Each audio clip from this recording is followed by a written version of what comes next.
أهلا وسهلا بكم أصدقاء هذا البودكاست ومقدمه الوسيم. أنا نور الدين ودي حلقة جديدة من بودكاست نورني، البودكاست اللي بنتكلم فيه عن كل حاجة ممكن تنور حياتنا وتساعدنا نعيش حياة أذكى وأسهل وأسرع. في البودكاست هنتكلم في كل حاجة: الشغل، العلاقات، إزاي نفكر أحسن، إزاي نعيش حياة صحية أكتر، الفلوس، وكل حاجة ممكن تساعدنا نتحايل على الدنيا ونعيش بشكل أذكى وأبسط. لو دي أول حلقة ليك ارجع شوف الحلقات اللي فاتت، ولو البودكاست عجبك هتبقى بتساعدني جدا لو عملت ريتنج للحلقه على الابلكيشن اللي بتسمعنا منه، خاصه لو سبوتيفاي او ابل بودكاست، وحط لي تعليقاتك ورايك في الحلقه. ولو عايز تتابع كل جديد عن البودكاست اعمل لي فولو على تويتر على @نورروكس. هتلاقي لينك الاكونت بتاعي على تويتر في النوتس بتاعت الحلقه. جاهز للحلقه الجديده؟ يلا بينا.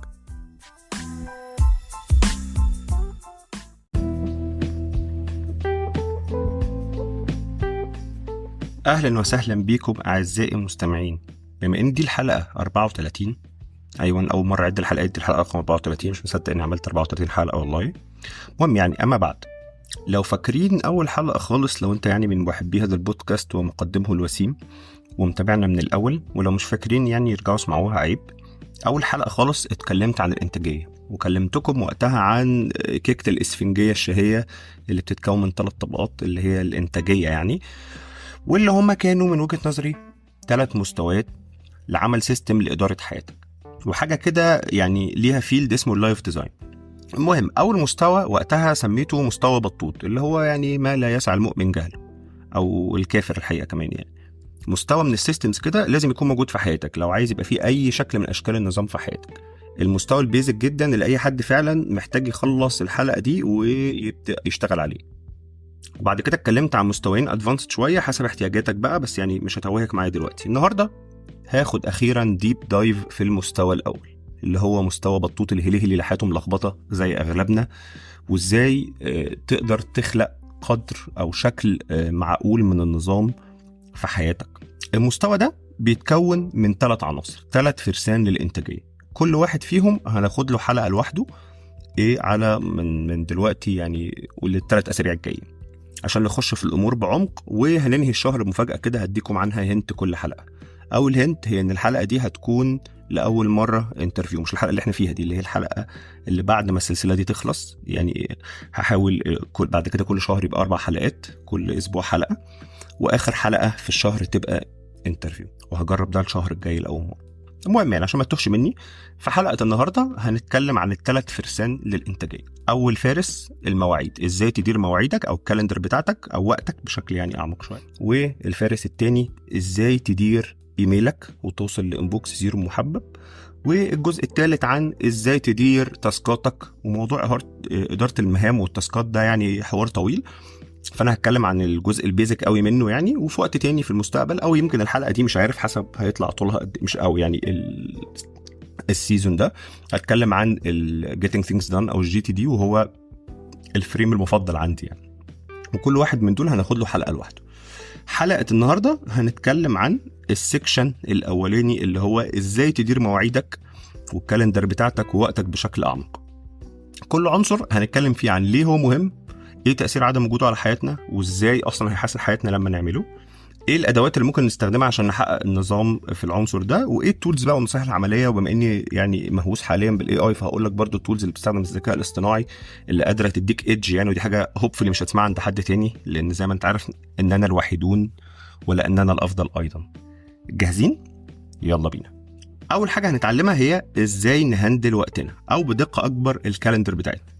طب شويه ناس هيبقوا مستغربين وهيقولوا لي مش فاهم يعني كالندر ايه اللي انت هتكلمنا، ما عندي كالندر على الموبايل عادي وعليه ميتنجز الشغل وخلاص، يعني كبر الموضوع ليه يعني، هنعمل ايه يعني بالكالندر اكتر من كده؟ عزيزي، الكالندر اداه قويه جدا، وممكن تبقى اداه فارقه في تحسين حياتك واداره وقتك ومجهودك وطاقتك، لدرجه ان انا عامل لها حلقه كامله النهارده. وقبل ما اقول لك ازاي، خليني اقول لك خلاصه بعض الدراسات العلميه بتقول ايه عن فوائد استخدام اساليب فعاله في اداره الوقت والكالندر والافكتيف سكيدول مانجمنت عامه. وطبعا المصادر والدراسات زي ما اخونا الدحيح بيقول في اخر الحلقه في شو نوتس يعني. الدراسات اثبتت في دراسه من جامعه ماكلين، لقوا ان استخدام تقنيات شبيهه باللي احنا هنتكلم عنها النهارده بيقلل بشكل حقيقي يعني ملموس في معدلات التوتر والقلق على المدى الطويل، لدرجه ان هو بيقلل مستوى الكورتيزول في الدم وشويه حاجات تانية ظريفه كده. يعني لو انا حاطط لكم الدراسات وبخش ببص عليها. مش بس كده، ده لقوا بقى انه بالتبعيه ده ليه تاثير على اللونج تيرم بقى على جوده النوم وتحسين الورك لايف بالانس. والحاجه اللي كانت الحقيقه جديده بالنسبه لي كقرايه، بس انا لما قعدت افكر فيها شخصيا كنور فعلا حصلت في حياتي، انه مش بس بيساعدك على زياده الانتاجيه والتركيز بتاعك، ده بيزود ثقتك في نفسك واعتدادك بنفسك، السيلف استيم بشكل عام، لانه بيخلق مستوى من الماستري والكنترول على عنصر مهم في حياتك اللي هو الوقت، وده بيزود الثقه في النفس بشكل كبير. وانا كنور اقدر اكد لك ده بشده. يعني انا زمان لما كان حد بيقول لي يلا نتقابل او نعمل ميتنج او كده، كنت بتوتر واحتاس شويه واقعد افكر طب استنى، تقريبا عندي حاجه يوم الثلاث، مش عارف الاربع انا ورايا ايه. واظن كلكم يعني الموقف ده عدى عليه. دلوقتي بكل ثقه بقول له استنى كده افتح الكالندر، وافتح الكالندر، ولو في ميعاد فاضي في الكالندر وانا اخترته، انا متاكد بكل ثقه ان الميعاد ده مناسب وان مفيش حاجه منسيه ومفيش حاجه ورايا والوقت ده انا فاضي فيه ومش محتاج افكر في المواعيد، كأن عندي اسيستنت مسؤول عن مواعيدي بالظبط. واي حد عارفني شخصيا عارف يعني جملتي الشهيره دلوقتي لما حد يتفق معايا على ميعاد وعايز اكد ان هو خلاص، اقول له يعني متاكد احطها على الكالندر ولا احنا لسه مش متاكدين؟ فيعني ده بقى جزء رئيسي في حياتي. نقطه ذهنيه تانية بقى، وهي لو فاكرين اتكلمت عنها في الحلقه اللي فاتت عن الحيازات الادراكيه وكوجنيتيف بايسز، في كوجنيتيف افكت شهير اسمه زيجارنيك افكت، او اتمنى ان اكون بنطقها صح يعني. ده بيقول باختصار ان مخنا بيميل انه ينشغل ويفتكر المواعيد والتاسكات اللي مش معموله، او اللي انت متاخر فيها اكتر من اللي انت عاملها. وده دايما بيديك احساس بالقلق والتوتر، وان انت متاخر وناسي حاجه وناقصك حاجه ومش عارف تركز في اللي انت فعليا عملته وتحس بالانجاز والامتنان. فاستخدام الكالندر بفعاليه هيساعدك تحل كل المشاكل دي، ويساعدك تحس بثقه اكبر في النفس وتوتر اقل، ويعني يمكن تخس كمان. فطيب ماشي، خلاص الكالندر اهم اختراع في العالم بعد القهوه وفيروز، وعندي كالندر على موبايلي، حلو. اعمل ايه بقى عشان يعني اشوف الايفكت الرهيب اللي انت بتتكلم فيه ده؟ بص يا سيدي، وعايزك بقى تطرطق ودنك معايا كده، لان في قاعده ذهبيه هي الكور بتاع اللي هنتكلم فيه النهارده، وبعد كده نتكلم عن شويه حاجات تانية. القاعده الذهبيه الاساسيه بتقول لو الحاجه مش في الكالندر تبقى مش موجوده. يعني ايه؟ يعني اي حدث مرتبط بميعاد، اي تايم بيزد ايفنت، كان ميتنج شغل، ميتنج ديت مع البنت اللي انت عملت ماتش معاها على بامبل، ميتنج فريلانسايه، خروجه مع اصحابك، ميعاد الكوره مع شله الجامعه، ميعاد تغيير تيل فرامل، اليوم اللي هتخلص فيه رخصه السواقه بتاعتك، كل ده كل دي ايفنتات مرتبطه بمواعيد، كلها بلا استثناء تبقى على الكالندر. اي وقت في اي مكان حد يتفق معاك على حاجه، او انت تفكر انك عايز تعمل حاجه مرتبطه بميعاد معين، تفتح الكالندر وتحطه على الكالندر. ده صدقني هتتمتع بمستوى خيالي من الصفاء الذهني وراحه البال، هتدعي لي بعدين. طبعا بقى كمان يعني لو انت زي حالتي كده بتحب التنظيم والكالر كودينج وكده، ممكن تعمل حاجه لذيذه، هو ان انت تعمل يعني شكل من اشكال الكاتيجوريز، يعني عشان تعرف تبص على الكالندر بشكل ادق.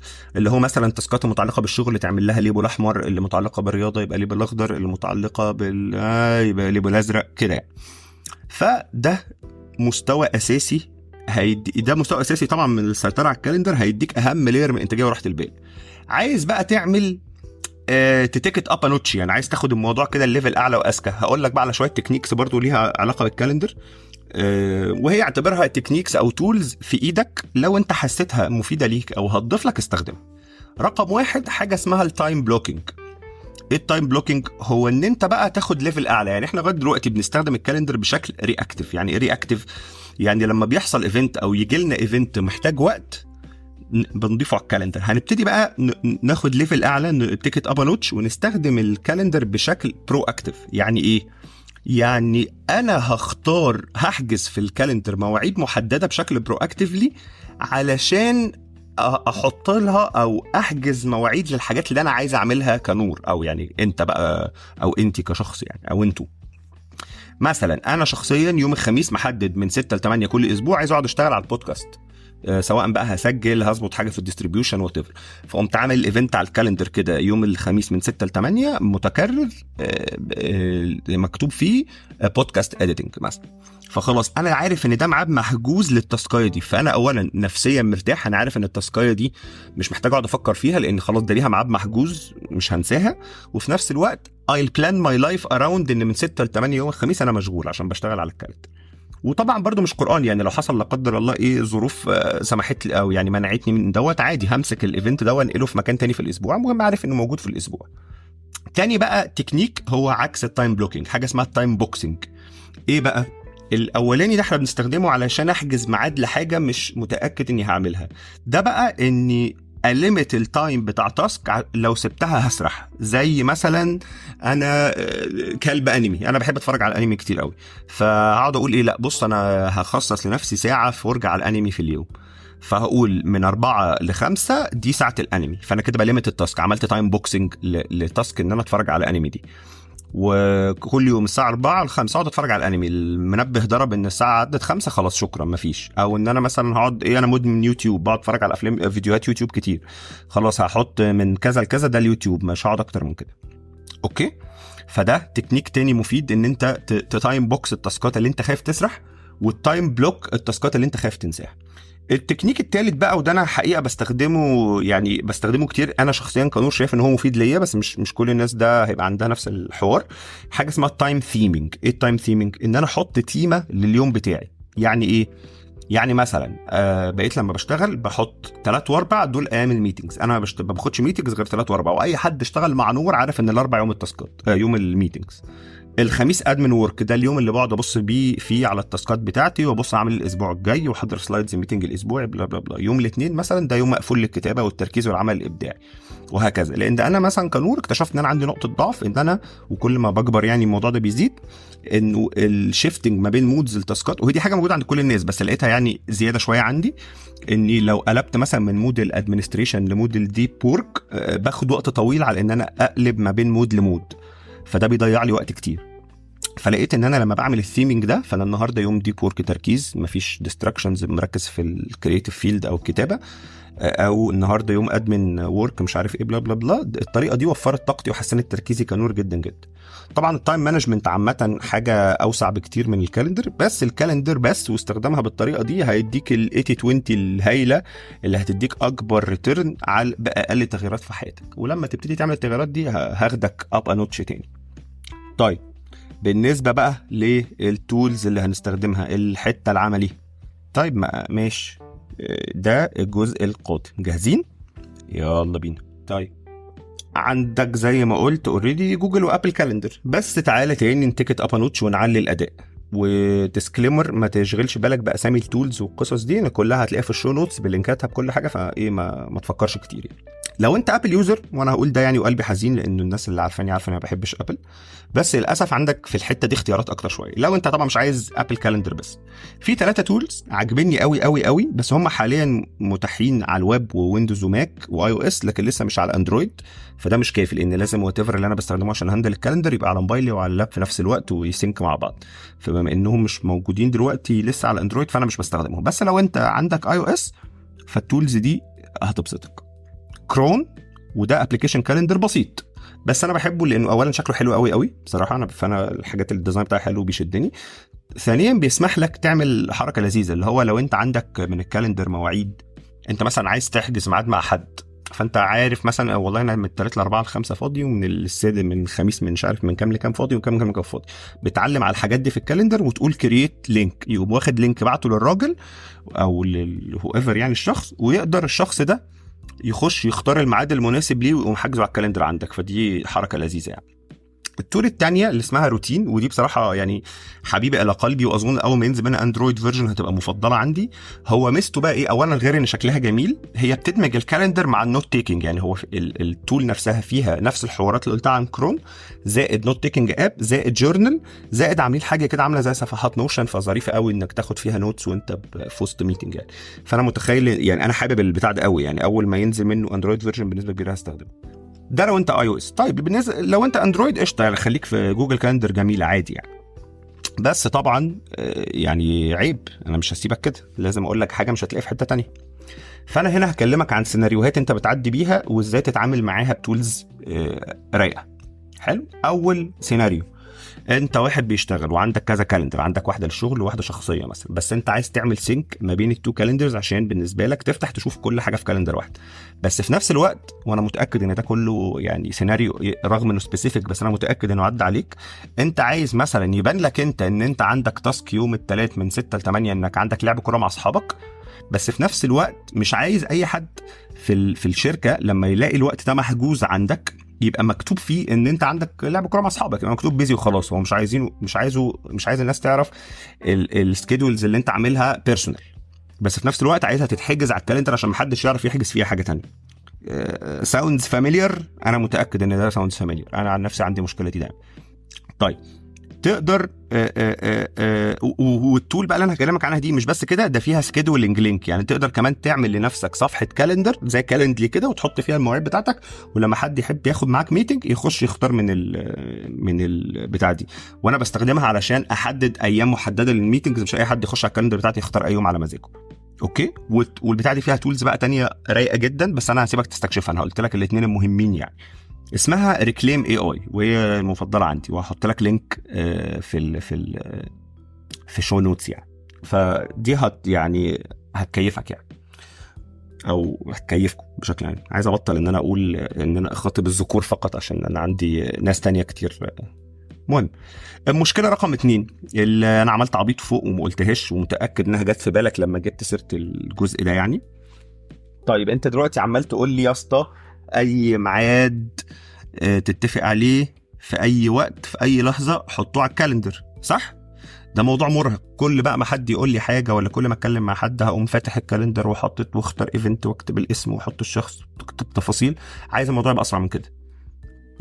بص يا سيدي، جربت babs.ai؟ ده تول جديده رايقه قوي، عباره عن بيرسونال اسيستنت تقدر توصله بالكالندر وتوصله باي مسجنج تول انت بتستخدمها، اي مسج، سلاك، واتساب، تيليجرام، اي حاجه. فانت تقدر بقى كأن انت عندك فيرتشوال اسيستنت على واتساب، تقوم تطلب منه ويحجز لك، تقوم كاتب له بابز احجز لي فكرني اكلم مي يوم الخميس الساعه 8، او سكيدول ميعاد بكره الصبح الساعه 10 مع حازم. هو اوتوماتيك هيروح يحجز لك على الكالندر ميعاد الساعه 10 ويكتب لك حازم. شكرا. ولو انت كمان دخلت يعني هم عندهم بيد فيرجن ب $10 في الشهر تقريبا، فلو انت حد يعني بيزنس مان قوي وبتستخدم القصص دي كتير الموضوع يستاهل تدفع. تقدر تعمل دبل فويس كمان، يعني تفتح فويس نوت وتقول سكيدول ا ميتنج 8 AM ويز فلان، يوم هو عاملها لك. والفيرتشوال اسيستنت ده بيعمل شويه تاسكات تانية لذيذه، يعني بيسمح لك تدي له فايل PDF ويقراه، بس ده برضو تاني في البيد فيرجن. في الفري فيرجن هو كمان شات جي بي تي في نفس الوقت، يعني تقدر تبعت له اسئله شات جي بي تي ويرد عليك وكده، فبتاع دي حلوه يعني، استخدموها كده كده.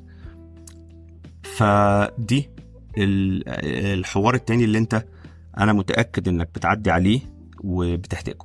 في نهايه الجزء ده بقى، يعني احنا خلاص خلصنا كده الليله بتاعت الكالندر، احب الخص تاني ايه فايده ان اهتم بترتيب وقتي ومواعيدي واستخدم تول رغم انها ممكن تكون بسيطه زي الكالندر بتعمل تغيير حقيقي في فلو حياتك.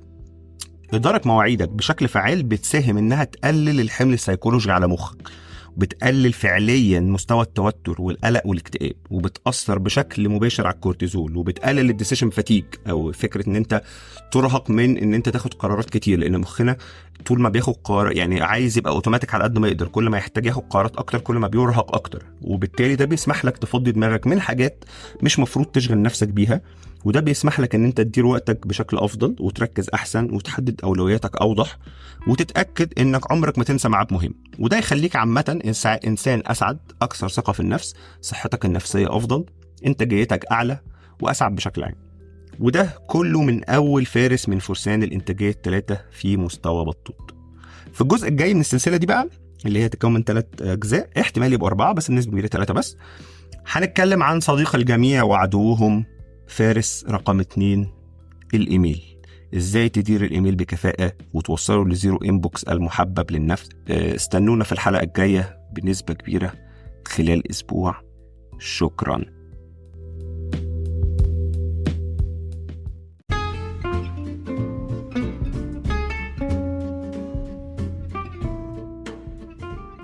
وبكده نكون وصلنا لنهاية الحلقة.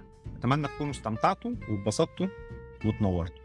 لو لسه ما عملتناش سبسكرايب، اعمل لي سبسكرايب من البرنامج اللي انت بتسمع عليه بودكاست دلوقتي، وادينا ريتنج لو الحلقه عجبتك، واكتب عننا ريفيو، لان انا احب جدا اسمع الفيدباك بتاعكم. ولو عندك اي اسئله او تعليقات او اقتراحات للحلقات الجايه، ممكن تكتب لنا هنا تحت الحلقه، او تبعت لي على تويتر @نورروكس، وهتلاقي التفاصيل كلها موجوده في الشو نوتس. واي ابلكيشنز او ويب سايتس اتكلمنا عنها في الحلقه هتلاقيها موجوده في الشو نوتس. شكرا لكم، ونشوفكم الحلقه الجايه.